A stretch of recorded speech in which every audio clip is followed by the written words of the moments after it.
আপনি 2022-23 সালে একটা বিভৎস চিত্র আপনাকে দিই সাগর ভাই।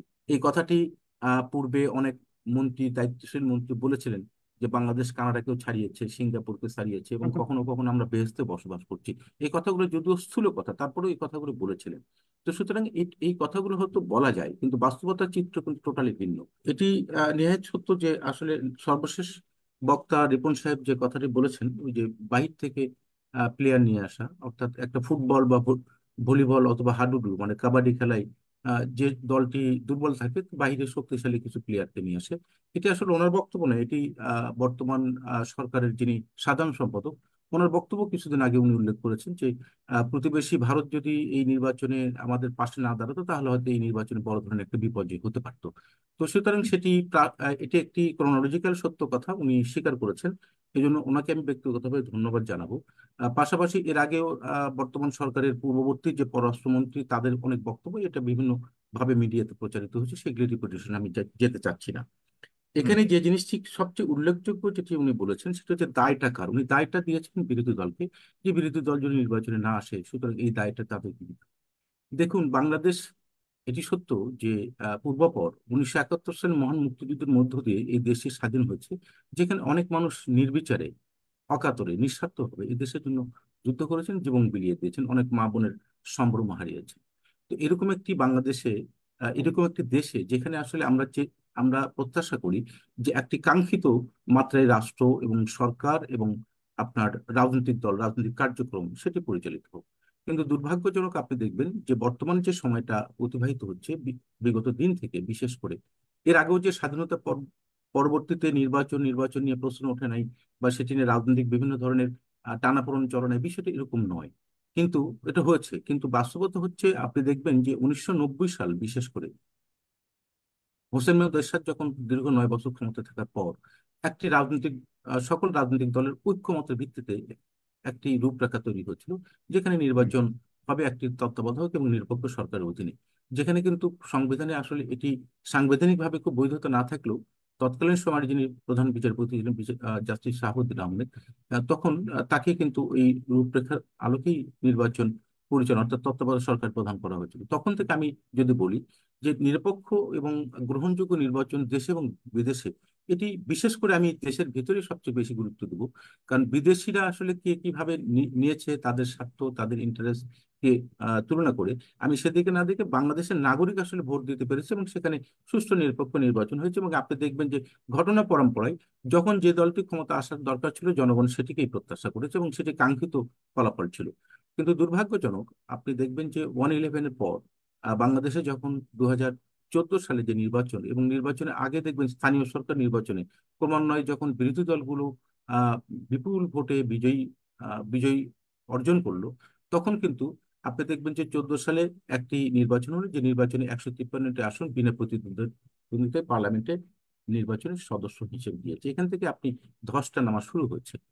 আমি এখানে বলতে চাচ্ছি যে রাজনৈতিক যে ব্যবস্থাপনা, সেই রাজনৈতিক ব্যবস্থাপনার ভিতরে ত্রুটি বিচ্যুতি থাকতে পারে স্ব জায়গা থেকে, কিন্তু পাশাপাশি এটি সত্য যে আপনি নির্বাচন, রাজনৈতিক ব্যবস্থা এবং রাষ্ট্র ব্যবস্থা এর মধ্য দিয়ে, এই ত্রুটি বিচ্যুতির মধ্য দিয়ে কিন্তু আমরা সামনের দিকে এগিয়ে যাওয়ার চেষ্টা করেছি, এবং সেটি আসলে চেষ্টা করা মানে আমাদের আসলে প্রত্যাশিত জায়গা। কিন্তু দুর্ভাগ্যজনক, আপনি দেখবেন যে 2018 সালে যখন নির্বাচনটি অনুষ্ঠিত হলো, সেই নির্বাচনের সকল রাজনৈতিক দল পূর্বাপর, আমি যদি কোট করি এখানে, বর্তমান প্রধানমন্ত্রী ওই সময় আপনি দেখবেন যে সকল রাজনৈতিক দলকে নিয়ে একটি গণভবনে ডায়ালগের আয়োজন করলেন, এবং সেখানে ডক্টর কামরুল হোসেনের নেতৃত্বে ছিল একটি বিরোধী রাজনৈতিক মোর্চা, জাতীয় ঐক্য, যেটি যেটিকে নাম দেওয়া হচ্ছিল। উনি বলেছিলেন যে আসলে আপনারা আমার প্রতি আস্থা রাখুন, আমি আসলে সুষ্ঠু নিরপেক্ষ নির্বাচন আপনাদেরকে উপহার দেবো। উনি এটাও বলেছিলেন যে বঙ্গবন্ধু কন্যা হিসেবে। কিন্তু দুর্ভাগ্যজনক, দেখেন 2018 সালের নির্বাচনটি, এটি পূর্বের রাতে হয়েছে, এই কথাটি শুধুমাত্র বাংলাদেশের জনগণ বলে এমনটি না, এটা বিদেশি বিভিন্ন ধরনের দূতাবাসের যারা রাষ্ট্রদূত, তাদের প্রকারান্তরে কিন্তু আপনি দেখবেন যে সেটি তারা বলে, নির্দ্বিধায় সেই কথাগুলো বলেছেন। তার মানে এটি কিন্তু আমরা নিজেরাও জানি। এখন আপনি আসেন 2024-এর নির্বাচন, জাতীয় নির্বাচন। এখানে একটা কথা বলেছেন, সেটি হচ্ছে যে 21 বছর অপেক্ষা করেছিল আওয়ামী লীগ, এবং 21 বছর পর আওয়ামী লীগ ক্ষমতা এসেছে।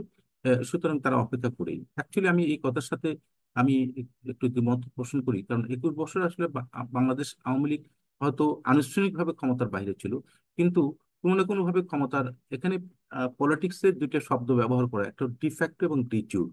ডিজুর হচ্ছে সাংবিধানিক ভাবে ক্ষমতায় থাকে, আর ডিফ্যাক্টো হচ্ছে সাংবিধানিক বাইরে থেকে ক্ষমতা থাকে। আপনি দেখবেন যে হোসেন মোহাম্মদ এরশাদ যখন 9 বছর রাষ্ট্র ক্ষমতায় ছিল, এই সময় যে জাতীয় নির্বাচনগুলো হয়েছিল সেখানে কোনো না কোনো ভাবে কিন্তু আওয়ামী লীগের যিনি সভানেত্রী, উনি কিন্তু এসে সমর্থন দিয়েছেন এবং কখনো কখনো নির্বাচন অংশগ্রহণ করার চেষ্টা করেছেন। কিন্তু আলটিমেটলি আপনি অন্যান্য অপরাপর, বিশেষ করে বিএনপি, আপনি দেখবেন তৎকালীন সময় যে বিরোধী দলীয় নেত্রী এবং বেগম খালেদা জিয়া, উনি কিন্তু একটা আপোষহীন খেতাবটা ওই সময় পেয়েছিলেন। আমি এই এই ঘটনাগুলো বললাম এই কারণেই যে এই যে একটি বর্তমান যে প্রেক্ষিত থেকে শুরু করে পূর্বপর যে প্রেক্ষিত, রাজনৈতিক ব্যবস্থা চরমভাবে কিন্তু ক্ষতিগ্রস্ত হচ্ছে এই জায়গাতে। এখানে আপনি দায় কার, কে বেশি দায়ী, এই জায়গাতে আলোচনা করতে গেলে অনেক ব্যাপক সময় লাগবে। কিন্তু আমি ছোট আকারে যে কথাটি বলতে চাই, আজকে বিরোধী দল নির্বাচনে যেতে চাচ্ছে না কেন, এই প্রশ্ন যদি আপনি আপনি উদ্ধার করতে চান, তাহলে দেখবেন যে একটা রাজনৈতিক দল তার মূল কাজই হচ্ছে নির্বাচনে অংশগ্রহণ করা এবং নির্বাচনের মধ্য দিয়ে ক্ষমতায় যাওয়া। জাতীয় নির্বাচন যেহেতু অংশগ্রহণ করে নাই, সুতরাং স্থানীয় সরকার নির্বাচনে ক্ষমতার পট পরিবর্তনের কোনো সুযোগ নেই। কিন্তু যেহেতু দলীয় একটা শৃঙ্খলা এবং দল যেহেতু একটি নির্বাচনে অংশগ্রহণ করে নাই, জাতীয় নির্বাচন যেটি রাজনৈতিক প্রেক্ষাপটের পরিবর্তন করতে পারতো, তো হুম। এখন আপনি দেখবেন যে সেই ক্ষেত্রে হয়তো অপোজিশন থেকে কেউ কেউ নমিনেশন নিয়েছে, হয়তো কাউকে বহিষ্কার করেছে। এটি একটা ভিন্ন প্রেক্ষাপট, কারণ দীর্ঘদিন যখন রাজনৈতিক প্রক্রিয়ার মধ্য দিয়ে আপনার রাজনৈতিক কর্মী যারা বা কিন্তু নেতা সেটা কি আবার স্থানীয় পর্যায়ে। আপনি মনে করতে পারেন কিনা যে অনেকেই বিরোধী দলের শীর্ষ নির্দেশ না শোনা শুনেও দেখা যাচ্ছে যে মনোনয়ন কিনছে এবং নির্বাচনে অংশগ্রহণ করবে? না এটাও না কি এটি প্রকাশ পায় কিনা যে তারা আসলে যারা বিএনপি বা বিরোধী দলের যারা আন্দোলন করছে তাদের বড় একটা অংশ বা দেখা যাচ্ছে যে তৃণমূল পর্যায়ের নেতারা চায় যে অংশগ্রহণ করতে, কিন্তু শীর্ষ পর্যায়ে চায় না, এরকম একটা আমি হুম, ওকে ওকে আমি বুঝতে পেরেছি। আমি গতকালকে প্রথম আলোর যে রিপোর্ট, সেখানে হুম, 38 জন বিএনপির বিভিন্ন পর্যায়ে, বিশেষ করে আপনি দেখবেন যারা এই নমিনেশন পেপার গ্রহণ করেছে বা ক্রয় করেছে, এদের বেশিরভাগই কিন্তু বহিষ্কৃত। অর্থাৎ একটা দল থেকে যখন বহিষ্কার হয়ে যায়, তখন দলের সাথে তার কোনো অ্যাফিলিয়েশন থাকে না।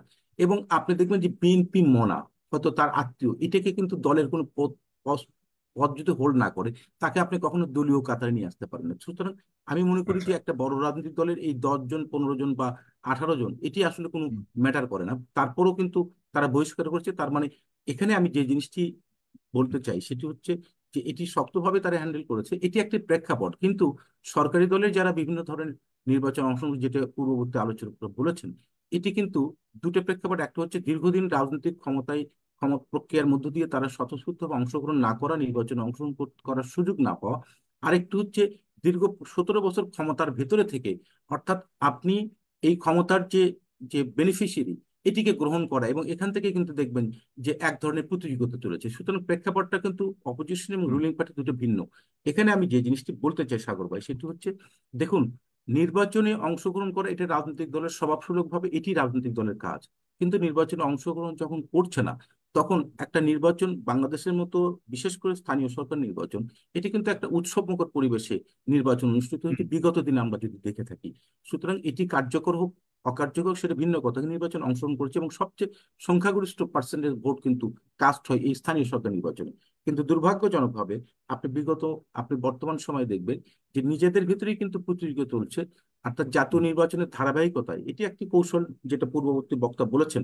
এই হুম, কৌশলটি হচ্ছে যে নির্বাচনে যাতে এই প্রতীক না থেকে যাতে আপনার জনগণকে মানে ওপেন করে দেওয়া হয়, যাতে এখানে অংশগ্রহণের সুযোগ থাকে, এটা একটা কৌশল হুম, হিসেবে নিয়েছে আমি ব্যক্তিগত মনে করি। এবং সেই কৌশলে জনগণ অ্যাকচুয়ালি শুধুমাত্র নির্বাচন নয়, রাজনৈতিক ব্যবস্থা, রাষ্ট্র ব্যবস্থা এবং নির্বাচন, এই সবকিছুর ক্ষেত্রে জনগণের ভিতরে এক ধরনের অনীহা তৈরি হচ্ছে। এটি কিন্তু লম্বা একটা সময় এবং একটা জেনারেশন গ্যাপ তৈরি হচ্ছে, যেটি হুম, কোনোভাবেই একটি স্বাধীন সার্বভৌম দেশের জন্য কখনোই মঙ্গলজনক হতে পারে না। আমি যেটা মনে করি সেটা হচ্ছে যে এর জন্য আজকে হয়তো যারা বেনিফিশিয়ারি মনে করছেন যে হয়তো এটি কন্টিনিউ করবেন, কিন্তু দেশ কিন্তু মারাত্মকভাবে ক্ষতিগ্রস্ত হচ্ছে। অর্থাৎ নির্বাচন ব্যবস্থা টোটালি ধ্বংস হচ্ছে। এখানে নির্বাচন কমিশন যে একটা স্বাধীন সার্বভৌম একটি প্রতিষ্ঠান, সেই হুম, প্রতিষ্ঠানের অ্যাকচুয়ালি কোনো ভূমিকা নাই। এবং এই হুম। প্রতিষ্ঠানটি একটা নির্বাহী বিভাগের নির্দেশ জি। পালন করা ছাড়া অ্যাকচুয়ালি এদের হুম। কোনো রোল নেই। আমি এই ক্ষেত্রে যে জিনিসটি বলতে চাই সেটা হচ্ছে, একটা জিনিস দেখেন যে এক্ষেত্রে আপনি কি রা- বিরোধী দলের এই যে নির্বাচন না যাওয়ার সিদ্ধান্তটাকে আপনি সঠিক বলে মনে করছেন এই আমি পর্যায়ে? আমি সঠিক এই যুক্তিতে আমি মনে করি সেটা হচ্ছে, নির্বাচনে গেলে আপনি তো রেজাল্ট কিছু আসবে না। অর্থাৎ জনগণ যে নির্বাচনটা কি, নির্বাচন হচ্ছে সেখানে অনেকগুলো প্রার্থী থাকবে এবং সেই হুম, প্রার্থীর ভিতর থেকে নিরপেক্ষ নির্বাচনের মধ্যে দিয়ে আপনি আপনার পছন্দের প্রার্থীকে চুজ করতে পারবেন। অর্থাৎ আমি মনে করি যে এটি আমার কাছে বেস্ট অপশন। কিন্তু আপনার তো কোনো অপশন নেই, অপশন একটাই, সেটি হচ্ছে আপনি নিজে সরকারি দল, নিজেই আপনি দামি, নিজেই আপনার আত্মীয়, এর ভেতর থেকেই ঘুরপাক খাচ্ছে। ফলশ্রুতিতে আচ্ছা। জনগণ তো ক্লিয়ার বুঝে গেছে যে আসলে গেলেও যে রেজাল্ট আসবে, না গেলেও যাবে। অর্থাৎ এটা কিন্তু আজকের ঘটনা নয়, এটা আচ্ছা। কিন্তু ধারাবাহিকভাবে জিনিসটা ঘটেছে। আমি আরেকটা জিনিস যেটা বলতে চাচ্ছি সেটা হচ্ছে আগের বক্তব্য আমি আসছি, বক্তা যে পরের এই টার্নে আপনি বলতে পারবেন। না আমি না, একটা একটা সেন্টেন্সে বলি। উনি বলেছেন যে উন্নত বাংলাদেশ সক্ষম হয়েছে, বাংলাদেশের মানুষের ক্ষেত্রে সক্ষমতা তৈরি হয়েছে। দেখুন, মার্কিন যুক্তরাষ্ট্রের চাইতে তো বাংলাদেশের মানুষের মধ্যে সক্ষমতা বেশি তৈরি হয়নি। যদিও এই কথাটি পূর্বে অনেক মন্ত্রী, দায়িত্বশীল মন্ত্রী বলেছিলেন যে বাংলাদেশ কানাডাকেও ছাড়িয়েছে, সিঙ্গাপুরকে ছাড়িয়েছে, এবং কখনো কখনো আমরা বেহেশতে বসবাস করছি।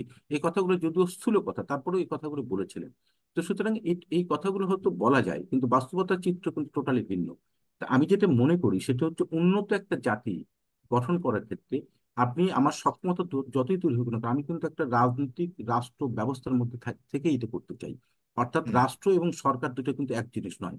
অর্থাৎ রাষ্ট্র এটি রাষ্ট্রের সমালোচনা করে মানে আপনি রাষ্ট্রদ্রোহী একটা ব্যক্তি হিসেবে পরিণত হবেন, কিন্তু সরকারে আপনার সমালোচনা করতে পারবেন। তো সুতরাং যদিও বর্তমান সরকার সরকারের সমালোচনা এবং রাষ্ট্রদ্রোহিতে একাকার করে দেখার চেষ্টা করেন, এটি কখনোই মঙ্গলজনক নয়। আমি যেটা মনে করি, উন্নত জাতি গঠন করতে গেলে, সক্ষমতা অর্জন করতে গেলে আপনি দেখবেন যে এখানে রাষ্ট্র ব্যবস্থা, সরকার ব্যবস্থা এবং নির্বাচন ব্যবস্থা এই সবকিছু কিন্তু একাকার ভাবে চলবে। আপনি 2022-23 সালে একটা বীভৎস চিত্র আপনাকে দিই, সাগর ভাই। আপনি যে দেখবেন যে শেষ করতে হবে এই পর্যায়ে, জি। স্বাধীনতার পর এই 53 বছর, 54 বছরের পদার্পণ, এত বৃহৎ সংখ্যক ইয়াং, এনার্জেটিক এবং ব্রিলিয়ান্ট শিক্ষার্থী দেশ থেকে বিদেশে পাড়ি জমিয়েছে। কেন? তারা নিশ্চিত হয়েছে এই দেশে তাদের মেধার মূল্যায়ন হবে না, এই দেশে তাদের মতো সেই সক্ষমতা তৈরি করার মতো পরিস্থিতি। এটি কিন্তু একটা দেশের জন্য, এটি এটি যেটাকে আমরা অনেক সময় ব্রেন ড্রেন বলি, কিন্তু এই যে এই এই ক্রিম গুলোকে, এই সক্ষম, এই ব্রিলিয়েন্ট লোকগুলোকে আপনি দেশে রাখতে পারছেন না কেন? কেন জি। সে বিদেশে পাড়ি জমাচ্ছে? এটি খুব বিভৎস একটা চিত্র। আমি মনে জি। করি যে এই জায়গা থেকে আমাদের ফিরে এসে রাজনৈতিক ঐক্য, কারণ সংকট জি। রাজনৈতিক, ঐক্যটা জি। রাজনৈতিক হতে হবে, এবং এটি ঐক্যের মাধ্যমে একটা রাজনীতিবিদদের রাইট। একটা একটা সুন্দর সমাজ না হলে তাহলে এরকম বিদেশ চলে যাওয়ার টেন্ডেন্সি থাকবেই। এটা দেশের ক্ষতি, আমাদের জন্য ক্ষতি, সবার জন্য।